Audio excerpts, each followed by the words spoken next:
समझने की बात है कि 20 बरस से नीतीश कुमार मुख्यमंत्री हैं।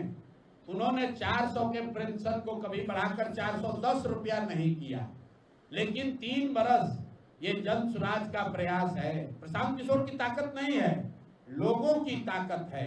जब ये दिखा जन सत्ता के सत्ताधारियों को कि एक नया विकल्प आ रहा है जो ये बात कर रहा है कि 400 रुपया तो भीख से भी बदतर है, आज के जमाने में भीख से भी बदतर है, और जन स्वराज की अगर व्यवस्था बनेगी तो 2000 रुपया किया जाएगा। उसके बाद राजद ने घोषणा की कि हम लोग आएंगे तो 1500 करेंगे। और नीतीश कुमार और एनडीए की सरकार इतना घबराई है, भाजपाई और जदयू, इन्होंने घबराहट में 1100 किया है। लेकिन ये बहुत अच्छी बात है, श्रेय किसी को मिले, लोगों का फायदा होना चाहिए। हम लोग के लिए सबसे बड़ी बात क्या है, बिना कोई एक चुनाव लड़े हुए बिहार के लाखों लोगों का पेंशन अगर हम लोग बढ़वा के 400 से 1100 कर दिए, यही तो राजनीति है। हम लोग रोज बताते हैं कि हमारे लिए राजनीति सिर्फ एमएलए एमपी बनना नहीं है। हम लोग यहाँ पर चुनाव लड़ने जीतने सिर्फ नहीं आए हैं। चुनाव राजनीति का एक छोटा पहलू है।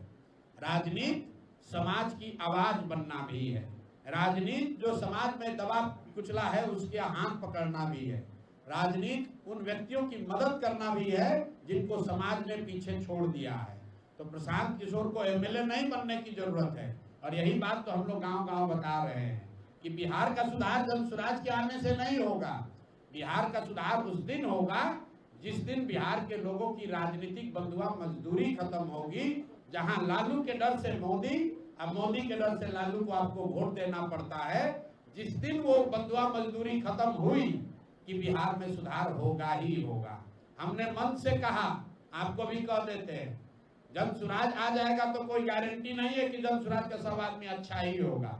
अगर जन स्वराज का आदमी भी आता है, उसके भी मन में ये डर होना चाहिए कि अगर हम जनता का काम नहीं करेंगे, जनता हमको हटा देगी, तभी बिहार की तरक्की होगी।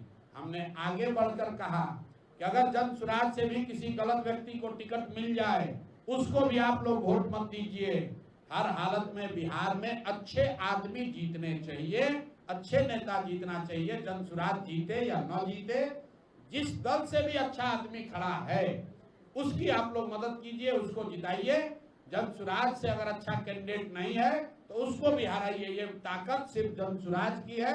हम ही लोग ये बात कह रहे हैं कि अगर जन स्वराज का कैंडिडेट अच्छा नहीं है, उससे बढ़िया कोई आदमी खड़ा है, आप लोग उसको वोट दीजिए। हर हालत में बिहार जीतना चाहिए। जन स्वराज जीते या न जीते, बिहार जीतना चाहिए। और बिहार तब जीतेगा जब आप और हम अच्छे प्रतिनिधियों का चुनाव करेंगे।